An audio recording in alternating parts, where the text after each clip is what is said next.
ارے یار، میں کیوں ڈانٹوں گا تمہیں؟ میں تو بس یہ چاہتا ہوں کہ تم کم از کم آج کے دن تو نیچے دیکھنے کی بجائے میری طرف دیکھو۔ وہ اس کی تھوڑی سے ہاتھ ہٹاتا ہوا بولا۔ آلیار نے تھوڑا جھک کر سائڈ ٹیبل کے دراز سے ایک ڈبہ نکالا جس میں ڈائمنڈ کا ایک ڈیسنٹ سا نیکلس تھا۔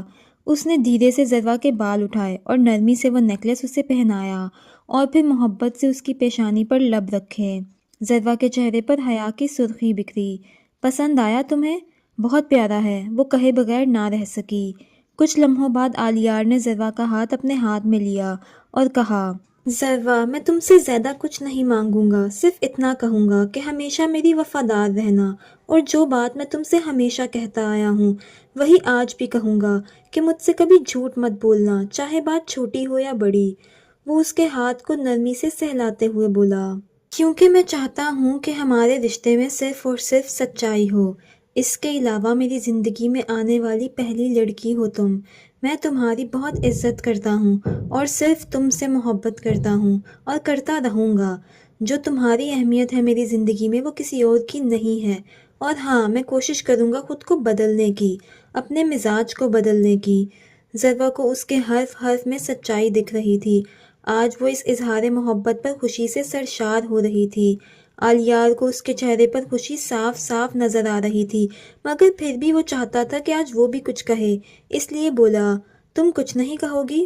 مجھے صرف آپ کا اعتبار چاہیے۔ میں چاہتی ہوں چاہے زندگی میں جیسے مرضی حالات آئیں، آپ صرف مجھ پر اعتبار کریں۔ عورت کے لیے مرد کی محبت سے بھی زیادہ اہم چیز یہ ہوتی ہے کہ اس کا محرم اس کی عزت کرے، اس کا احترام کرے اور اس کا اعتبار کرے۔ آپ کریں گے نا مجھ پر بھروسہ؟ ذرا نے بہت مان سے پوچھا اور آلیار نے اس کا مان نہیں توڑا۔ میں وعدہ کرتا ہوں ذرا کہ میں ہمیشہ تم پر یقین کروں گا۔ یہ کہتے ہی وہ جھکا اور احترام سے اس کے دونوں ہاتھ باری باری چوم گیا، پھر واپس اس کی آنکھوں میں دیکھتا ہوا بولا، نہ صرف اعتبار بلکہ عزت اور محبت بھی بے تحاشا دوں گا، اور تم سے بھی یہی سب توقع کروں گا۔ ذرا بس حیرانی سے آلیار کو دیکھ رہی تھی۔ آج اس کے دل میں آلیار کے لیے احترام مزید بڑھ گیا تھا۔ ذرا، جی، میری ایک خواہش رہی تھی کہ میں اپنی شریک حیات کے ساتھ شادی کی پہلی رات نماز ادا کروں، تو کیا تم میری یہ خواہش پوری کرو گی؟ آلیار نے پوچھا۔ یہ بھی کوئی پوچھنے کی بات ہے بھلا؟ ذرا نے افسوس میں سر ہلاتے ہوئے کہا، چلو پھر تم ایزی ہو کر آؤ، پھر پڑھتے ہیں ہم۔ کچھ دیر بعد دونوں وضو کر کے جائے نماز پر کھڑے ہو گئے۔ آلیار کی جائے نماز تھوڑی آگے تھی اور ذرا کی تھوڑی پیچھے۔ پھر دونوں نے نماز ادا کی۔ نماز ادا کرنے کے بعد آلیار نے پتہ نہیں کیوں لیکن ذرا کی طرف دیکھ کر سورہ النور کی ایک آیت کی تلاوت کی، اور پاک عورتیں پاک مردوں کے لیے ہیں اور پاک مرد پاک عورتوں کے لیے ہیں۔ سورہ النور آیت نمبر 26۔ ذرا کی آنکھیں چمکیں۔ پھر دونوں نے جائے نماز طے کی۔ آلیار جائے نماز پاس پڑی ٹیبل پر رکھ کر اس کی جانب مڑا اور دونوں ہاتھوں سے نرمی سے اس کا چہرہ تھام کر اس کی پیشانی پر لب رکھ گیا، اور ذرا بھی سکون سے اپنی آنکھیں بند کر گئی۔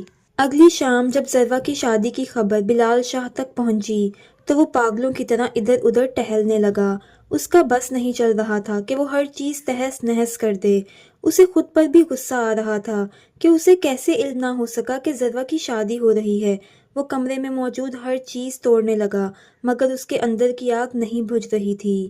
عبیر لاؤنج میں بیٹھی چیزیں ٹوٹنے کی آواز سن رہی تھی، لیکن اس میں اتنی ہمت نہیں تھی کہ وہ اندر جا کر دیکھ سکے یا پوچھ سکے کہ اسے کیا ہوا ہے۔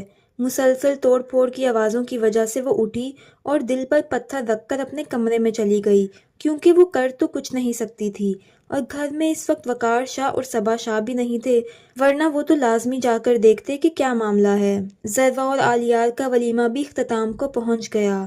آج سب خوش تھے، مگر صرف ایک انسان تھا جو آج خوش نہیں ہو پا رہا تھا، اور وہ تھا ریان۔ اسے کچھ برا ہو جانے کا احساس ہو رہا تھا، نہ جانے کیوں اس کا دل آج بہت گھبرا رہا تھا۔ ولیمے کے بعد سب گھر آ کر اپنے اپنے کمروں میں چلے گئے۔ ریان کے سر میں شدید درد تھا، اس لیے وہ اپنے لیے چائے بنوا کر کمرے میں آ گیا اور بیڈ کے ساتھ ٹیک لگا کر کچھ دیر کے لیے آنکھیں بند کر گیا۔ پھر ایک خیال کے تحت آنکھیں کھولی اور پاس پڑا فون اٹھایا اور عبیر کو کال ملائی۔ بیلز جا رہی تھیں، مگر دوسری طرف سے جواب موصول نہیں ہو رہا تھا۔ اس کو لگ رہا تھا کہ آج واقعی کچھ برا ہو جائے گا۔ اس کا دل آج اس کے قابو میں نہیں تھا۔ اسے پہلے کبھی اتنا ڈر نہیں لگا تھا جتنا آج لگ رہا تھا۔ اس نے فوری طور پر اسلام آباد کی ٹکٹ بک کروائی تاکہ خود جا کر تسلی کر سکے کہ وہ ٹھیک ہے یا نہیں۔ پھر وہ کھڑا ہوا، موبائل اور والیٹ اٹھایا اور کمرے سے باہر نکل گیا۔ عبیر جب رات کو کمرے سے باہر نکلی تو اسے بلال شاہ کے کمرے سے دھواں نکلتا ہوا دکھائی دیا۔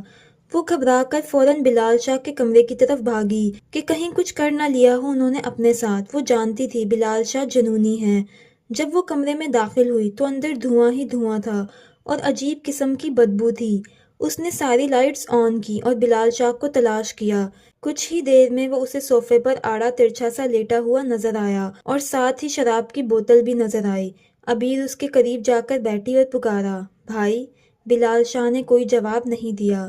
عبیر نے اس کا کندھا ہلایا اور دوبارہ کہا، بھائی آپ ٹھیک ہیں؟ بلال شاہ نے جھٹکے سے اس کا ہاتھ اپنی گرفت میں لیا اور اس کا چہرہ دیکھنے لگا۔ آپ نے شراب پی رکھی ہے؟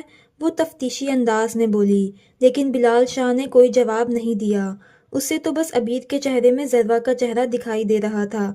اس نے جھٹکا دے کر عبیر کو آگے کیا اور چہرے پر جھولتی لٹ کو کان کے پیچھے کیا۔ عبیر کو کچھ غلط ہونے کا احساس ہوا۔ بھائی یہ کیا کر رہے ہیں آپ؟ وہ کپ کپاتی آواز میں بولی۔ چپ، بالکل چپ۔ وہ عبیر کے منہ پر انگلی رکھ گیا۔ چھوڑیں میرا بازو، آپ ہوش میں نہیں ہیں، چھوڑیں، عبیر چیخ کر بولی اور اپنا آپ چھڑوانے لگی، لیکن اس کی سخت گرفت کے آگے وہ نازک جان اپنا آپ نہیں چھڑا پا رہی تھی۔ تم اس دن تو بھاگ گئی تھی ذرا، لیکن آج میں تمہیں اپنے ہاتھ سے نکلنے نہیں دوں گا۔ یہ کہتے ہی وہ لڑکھڑاتا ہوا کھڑا ہو گیا۔ کیا کہہ رہے ہیں آپ؟ ہوش کریں، میں آپ کی بہن ہوں۔ اس کی کلائی میں اب شدید درد ہونا شروع ہو گیا تھا، مگر بلال شاہ کی گرفت کم نہیں ہوئی تھی۔ پھر بلال شاہ اسے کھینچتا ہوا بیڈ کی طرف لے گیا اور اسے زور سے بیڈ پر گرایا۔ ایک دم بادل گرجنے کی آواز آئی اور بارش ہونے لگی، جیسے بادل بھی آج اس لڑکی کے غم میں رو رہے ہوں۔ پھر وہ آگے بڑھا اور اس کا دوپٹہ کھینچا اور بولا، آج میں تمہارا سارا غرور مٹی میں ملا دوں گا۔ تم سمجھتی تھی کہ مجھ سے بچ جاؤ گی؟ وہ عبیر کا منہ دبوچے دھاڑا۔ بھائی میں بہن ہوں آپ کی، خدارا ہوش میں آئے، وہ اٹھتے ہوئے بولی۔ بلال شاہ نے زناٹے دار تھپڑ اس کے منہ پر مارا اور اسے دوبارہ بیڈ پر دھکا دیا۔ بکواس بند کرو، اب تمہاری آواز نہ نکلے۔ وہ اس پر جھکنے لگا۔ عبیر چلانے لگی، امی امی دیکھیں بھائی کیا کر رہے ہیں، امی حمزہ بچا لو مجھے۔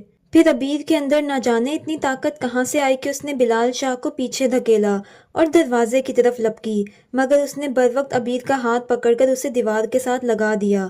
جاتی کہاں ہو؟ تمہیں لگتا ہے کہ آج تم بچ پاؤ گی مجھ سے؟ وہ نفی میں سر ہلانے لگی۔ اسے سمجھ نہیں آ رہی تھی کہ وہ اپنے بھائی کو کیسے سمجھائے کہ وہ عبیر ہے، عبیر۔ اتنے میں وقار شاہ اور صبا شاہ کمرے میں داخل ہوئے۔ اندر کا منظر دیکھ کر صبا شاہ کے پیروں کے نیچے سے زمین کھسک گئی۔ عبیر کا دوپٹے سے بے نیاز ہونا اور بلال شاہ کا اس کے اتنا قریب کھڑے ہونا۔ بلال شاہ بھی باپ کو دیکھ کر فوراً اس سے فاصلے پر ہوا اور ہوش کی دنیا میں واپس آیا۔ اس سے پہلے وقار شاہ کوئی سوال کرتے، بلال شاہ فوراً باپ کی طرف بڑھا اور خود کو بچانے کے لیے جھوٹ بولنے لگا۔ بابا، جب سے اسے پتہ چلا ہے کہ میں اس کا سگا بھائی نہیں ہوں، تب سے یہ مجھ سے غلط تعلقات استوار کرنا چاہتی ہے۔ عبیر یہ سن کر فوراً وقار شاہ کی جانب بڑھی، مگر انہوں نے ہاتھ کے اشارے سے اسے روک دیا۔ ایسا ہو ہی نہیں سکتا تھا کہ وقار شاہ کو اپنے بیٹوں کے سامنے کوئی دوستہ نظر آتا۔ میں نے اسے بہت سمجھایا، لیکن اس نے میری ایک نہ سنی، اور آج آپ لوگوں کی غیر موجودگی میں جب اسے موقع ملا تو وہ فوراً میرے کمرے میں چلی آئی۔ باقی کا منظر آپ لوگوں کے سامنے ہے۔ بابا، یہ بہت گھٹیا لڑکی ہے۔ میں نے اس سے کہا کہ میں تمہارے بھائی جیسا ہوں۔ اس نے جواب دیا، بھائی جیسے ہو، بھائی تو نہیں ہونا۔ عبیر کا دل کیا زمین پھٹے اور اس میں سما جائے۔ اس قدر ذلت، اس قدر الزام۔ وقار شاہ کا دماغ اس وقت بند تھا۔ اگر کھلا ہوتا یا انہیں بیٹے کے علاوہ کچھ اور دکھائی دے رہا ہوتا تو وہ ضرور کمرے پر اور بلال شاہ کی حالت پر غور کرتے۔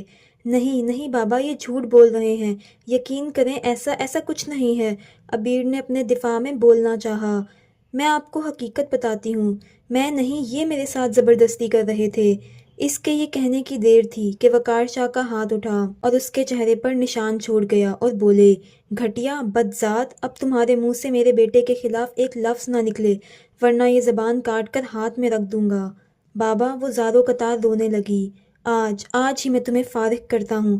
تم اب اس گھر میں نہیں رہو گی، لیکن اس سے پہلے میں تمہاری طبیعت اچھی طرح صاف کرتا ہوں تاکہ تم کوئی بھی گھٹیا قدم اٹھانے سے پہلے اس سزا کو ضرور یاد کرو۔ یہ کہتے ہی وہ عبید کو کھینچتے ہوئے لاؤنج میں لائے اور زمین پر دھکا دیا۔ اس کا سر جو پہلے ہی زخمی تھا اب دوبارہ میز کے ساتھ لگنے کی وجہ سے مزید زخمی ہو گیا۔ وقار، چھوڑ دیں میری بیٹی کو، وہ ایسی نہیں ہے، آپ اس کی پوری بات تو سن لیں، صبا شاہ تڑپ کر بولی، مگر وقار شاہ کچھ بھی سننے کو تیار نہیں تھے۔ دیکھتے ہی دیکھتے انہوں نے عبید کو مارنا شروع کر دیا۔ صبا شاہ ان کے پاؤں پڑ گئیں اور منتیں کرنے لگیں، مگر وہ ان کی ایک نہ سن رہے تھے اور بولے، بلال، اسے ہٹاؤ میرے پاس سے۔ مجھے جو بہت پہلے کر دینا چاہیے تھا عبید کے ساتھ، وہ آج کرنا ہے۔ پہلے اس کی عقل ٹھکانے لگائی ہوتی اس کی ماں کی طرح تو آج یہ دن نہ دیکھنا پڑتا۔ وہ عبید کو تب تک پیٹتے رہے جب تک ان کے اندر کا غصہ کم نہیں ہوا۔ عبید کی چیخیں پورے شاہ ہاؤس میں گونج رہی تھیں۔ عبید رحم کی بھیک مانگ رہی تھی، مگر وہ ظالم بنے بیٹھے تھے۔ اس کے بعد انہوں نے عبید کو جھٹکے سے اٹھایا۔ وہ بس ایک بے جان گڑیا کی طرح کھڑی تھی۔ اب نکل جاؤ اس گھر سے، اور آئندہ کے بعد اپنی یہ گھٹیا شکل مجھے مت دکھانا۔ زندگی میں اگر کبھی تمہارے دماغ میں اس قسم کے خیالات آئیں تو ایک دفعہ یہ دن ضرور یاد کرنا۔ میرے گھر میں ایک بد کردار لڑکی کے لیے کوئی جگہ نہیں ہے۔ وہ اب کی بار چپ رہی۔ اس نے اپنی صفائی میں ایک لفظ بھی نہ کہا۔ کہتے ہیں کہ جب بات کردار پر آ جائے تو انسان کو کوئی صفائی نہیں دینی چاہیے، کیونکہ جسے آپ پر اعتبار ہوگا وہ بغیر وضاحتوں کے بھی یقین کرے گا، اور جسے آپ پر اعتبار نہیں ہوگا اسے چاہے آپ پر جتنی مرضی وضاحتیں دیں وہ یقین نہیں کرے گا۔ اب نکلو یہاں سے۔ وہ اسے باہر نکالنے لگے اور عبید ان کے ساتھ کھینچی چلی جا رہی تھی۔ وقار، وقار، نہیں کریں، خدا کے لیے چھوڑ دیں، باہر بارش ہو رہی ہے، وہ اس وقت اکیلی کہاں جائے گی؟ مگر وقار شاہ اسے بغیر جوتی اور دوپٹے کے برستی بارش میں گھر سے باہر نکال چکے تھے۔ صبا شاہ گیٹ کے پاس ہی بیٹھتی چلی گئیں۔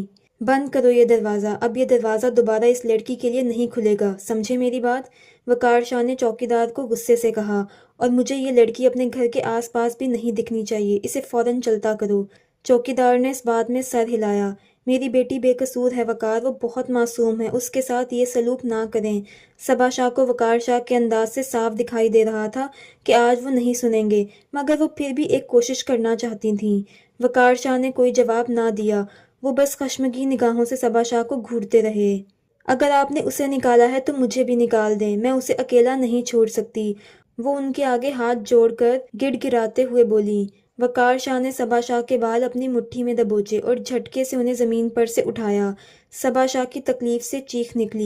اچھا تو تم چاہتی ہو میں تمہیں بھی گل چھڑے اڑانے کے لیے چھوڑ دوں؟ وہ نفی میں سر ہلانے لگیں۔ میں چھوڑ دوں تمہیں تاکہ تم ماں بیٹی مل کر میری عزت خاک میں ملاؤ؟ میرے جیتے جی تو تمہیں میری زندگی سے رہائی نہیں ملے گی، سمجھی تم؟ وہ غصے سے دھاڑے اور ان کے بال چھوڑ کر چوکیدار کو ہدایت کر کے کہ بی بی جی باہر نہ جا سکے اندر کی جانب بڑھ گئے۔ صبا شاہ وہیں گیٹ کے پاس بیٹھ گئیں اور چیخ چیخ کر رونے لگیں۔ آج شاید انہوں نے اپنی بیٹی کو ہمیشہ ہمیشہ کے لیے کھو دیا تھا۔ رات 12 بجے کا وقت تھا۔ عبید کالے لباس میں ننگے پاؤں طوفانی بارش میں سڑک پر چل رہی تھی۔ اسے ارد گرد کا کوئی ہوش نہیں تھا۔ اس کے ذہن میں بار بار وہ منظر کسی فلم کی طرح چل رہا تھا، اور وہ بس یہی بڑبڑائی جا رہی تھی کہ میں بد کردار نہیں ہوں، میں گھٹیا نہیں ہوں، نہیں ہوں میں بد کردار۔ وہ چیخ کر بولی، مگر بادلوں کی گرج کے سامنے اس کی آواز کہیں دب سی گئی۔ آج عبید کے آنسوؤں کی طرح بارش بھی تھمنے کا نام نہیں لے رہی تھی۔ بارش بھی جیسے عبید کے ساتھ اس کے غم میں برابر کی شریک تھی۔ اسے چلتے چلتے شاید گھنٹہ گزر چکا تھا، اس میں اب مزید چلنے کی سکت بھی نہیں تھی، جب اچانک اس کا پاؤں پتھر سے ٹکرایا اور وہ گر پڑی۔ اتنے میں پاس سے ایک گاڑی گزری۔ عبید ہمت کر کے اٹھی ہی تھی جب وہ گاڑی ریورس ہوتی ہوئی دکھائی دی۔ اس گاڑی کو ریورس ہوتا دیکھ کر اس نے ارد گرد نگاہ دوڑائی، جہاں خالی سڑکوں اور گھنے درختوں کے سوا کچھ نہیں تھا۔ اسے لگا کہ گھر میں تو اس کی عزت محفوظ رہی تھی، مگر شاید اب نہیں رہے گی۔ یہی سوچتے ہوئے ان لڑکوں کے گاڑی میں سے نکلنے سے پہلے ہی اس نے تیزی سے بھاگنا شروع کر دیا، اور وہ لڑکے بھی فوراً عبید کے پیچھے دوڑنے لگے۔